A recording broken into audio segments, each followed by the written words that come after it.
Hello, welcome to another toneless landscape oil painting demonstration with your painter in residence. We're going to call this Struggle Painting with M. Francis 2020. We may leave the 2020 off. You can see my reference, and I do have like a long live version, but frankly, it came out just about as I would have expected. I This reference I have had for a long time. It was from a trip, and the thing is, like, what we are on is like this little peninsula looking over a bay, and there was this path that went all the way around the peninsula, and I kept thinking, oh, I can make a painting out of that, and then I go, nah. So you go, well, Mike, what's the problem? Biggest problem I would have to say is the extensive diagonals. Now, you could make this sort of thing work if you were absolutely dedicated to it. But there's a lot of things going against this painting. The trees being up so high, that diagonal, which I've attempted to obviate by staggering. If you look at the reference a little earlier on, it's just a straight up slash. My other thought is like, okay, there's a tree that was been in the middle, which I eliminated. I eliminated it a lot. To be honest, if maybe I just kind of stuck with something like this and hadn't put in that other tree on the other side, I might have had a better success. But I did mention this in one of my last little 15-minute videos, and someone on the channel was like, sorry, your name's escaping me at the moment, but was like, yeah, show us the weird one. I think, well, I don't want to guess wrong. But I think I know who you are. Yeah, you comment all the time, and I appreciate it. I was like, yeah, show us the weird one, you know? And I was like, okay, I'm going to do the weird one, but I'm going to do it in this 15-minute format, so it's less painful. I really don't want, 1.5 hours of this. Maybe it was an hour 20. Just hanging out on my channel for all time. I don't mind sharing this. I don't mind showing you the struggle. And, I'm like that. I like to share, yeah. And I knew it was going to be a struggle. And so this is one of the reasons. First of all, I had actually thrown the reference into my recycle bin on my computer.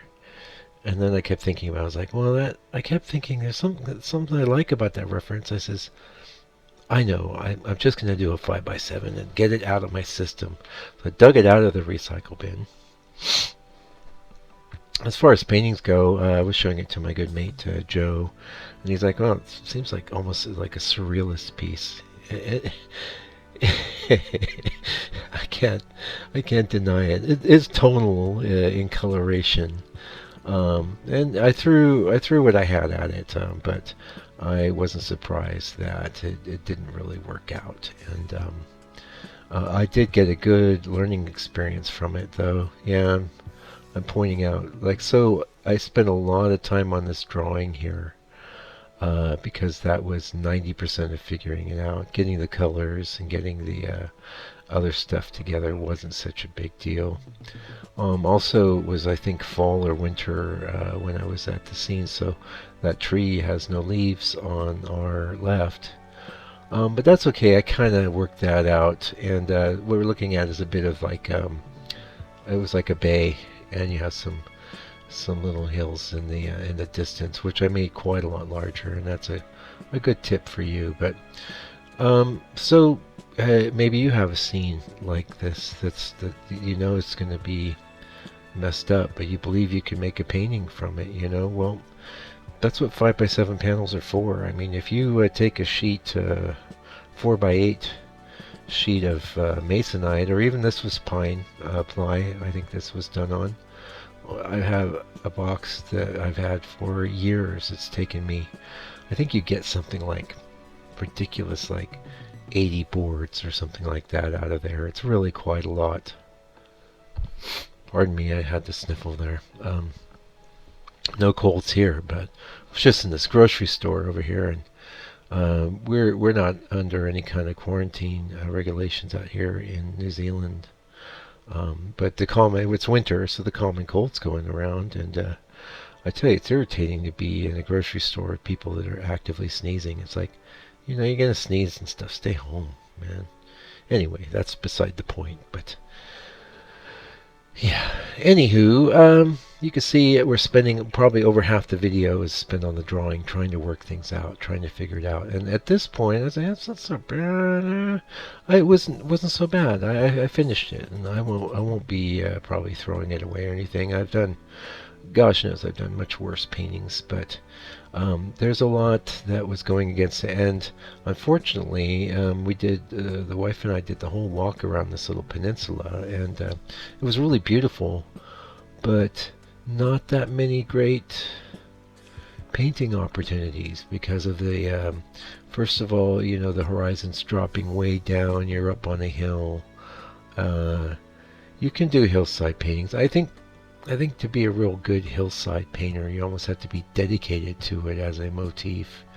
I can obviously have done more than a few hillside paintings, and some of them were successful, and then some of them weren't.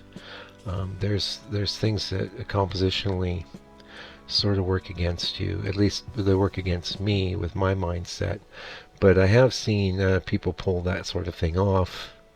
And like I said, in most cases, the people that do pull it off are very dedicated to that sort of subject matter. And I'm not. I'm really about... Well, I do lots of things. I like, I like paths. I like forest scenes. I like fields with little hills in the background and stuff. The hills start getting too big. I'm not into it, really. I'm not into mountains. There's a couple channels I follow on YouTube of a guy that hikes around all these beautiful mountains in Canada, and it looks just so beautiful. I mean, really looks awesome, but nothing that I would want to paint. I like painting certain types of scenes, and that's what I do. Anyway, moving on. So you can see we're into some color, and one of the things I did here, and I've been playing with, I did this on the last video you see on my channel, was like, it's basically an umber / sepia tone painting, but I did push it in some little bit of different directions. Like there, I brought in some gray, which would have been Mike's gray, which is just plain old, ivory black and titanium white mixed together. And that's like a stand-in for the blue. And then in other areas you see I did bring in some greens and things, but they're all very much just kind of muted tonally. And I'd be pretty happy with the ideas I had as far as ways to do this, work this out in color. It looks pretty good, and it could be pushed further as well, but I doubt I'll be revisiting this painting more. Every now and again I do kind of a wacky painting. I have one that I have had out forever because I've seen maybe 6 or 7 people see it in my studio and go, oh, that's my favorite one here. And I'm like, one day someone will say, that's my favorite one here, and they're going to buy it. And but it has kind of a surrealist feeling too, like it's all these trees, and I had to do all this massive simplification just to get a painting out of it, and I like the painting. Sorry for that sniffle. Speaking of, that painting also suffered from extreme diagonals. In my view, diagonals are always something to be very wary of, watch out for. You can do them, and if you do them, it's like, don't... I've mentioned this on the channel before. I had a fellow artist that he was a big believer in big diagonal slashing hillsides, but every time I look at his painting, to me it just looks wrong, but he likes it. He was into it. Maybe I'm wrong. I don't think I am, but maybe I am. Oh, speaking of, paintings and stuff like that, thank you so much to those of you that have been purchasing paintings out of my store and sending me donations and stuff. You guys are heroes, and I really, really appreciate the patronage, and it really helps me out. Yeah, especially in this time of the the pandemic or whatever, because there's a lot of my work, at least in my studio sales, is to tourists, and we have, for the most part, a pretty much closed border here in New Zealand. It hasn't been that. Normally this would have been the very quiet time of year anyway, because it's winter, but hopefully they'll have it all sorted out by summer. And either way, yeah, I'm not in this for the money. I'm here to paint, and I'm here to help others paint. But money helps, right? We all have expenses and stuff. So I was really, really appreciated when people part with their hard-earned do-re-mi and to help me. Yep. Okay, so you can see now one of the things I do sometimes with these leafless trees is I will fill in the sky around it, like you just see me do, but I try and just leave a hazy image of where the trees were. I found this approach is best because what you don't want is you don't want bits of the sky kind of crowding close to the edge of the tree that you've painted, but not all making it all the way there. You want to have your edges feel natural. So that's one of the best ways I found.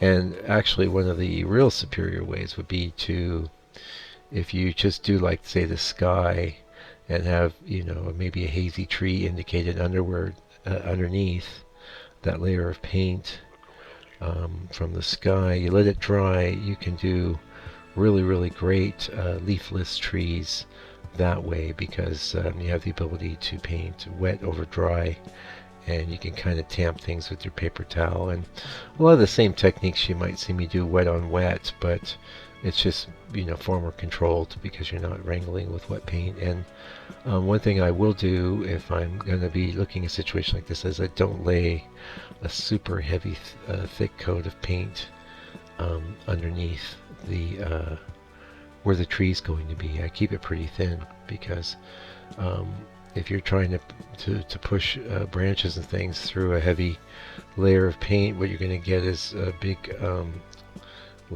peaks on each side of the tree line itself, and that is not a good look.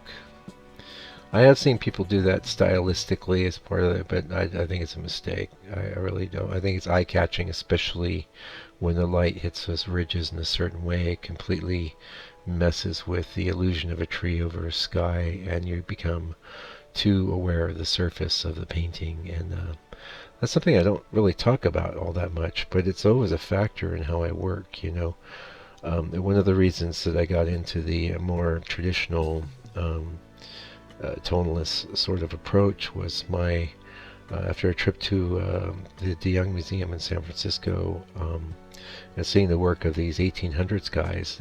All the work had the most amazing surface quality and a real care and attention put to the quality of the surface, and the light would hit things in a certain way and it looked really good. Even on works that were textured, like they have a couple of Nesses there in the De Young collection, and I was like, this is better.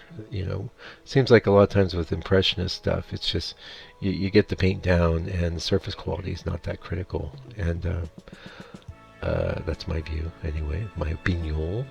Okay. So here you get to see my struggle painting, and I didn't lose any weight, but I knew it was going to be a struggle, and it was fun. But I still call it a struggle painting because I knew it wasn't good. One of the things that makes paintings good is when things don't look like you struggled to get them across. That is almost always, to me, the kiss of death, and it's the sure sign of somebody's in over their head. So you saw a bit of the reference, and I might be showing it again. I can't recall, to be honest, because I didn't even rewatch this video because I know this painting. I did what I could, and it was a good experience. And now I can just keep the reference in the folder and know that I painted it.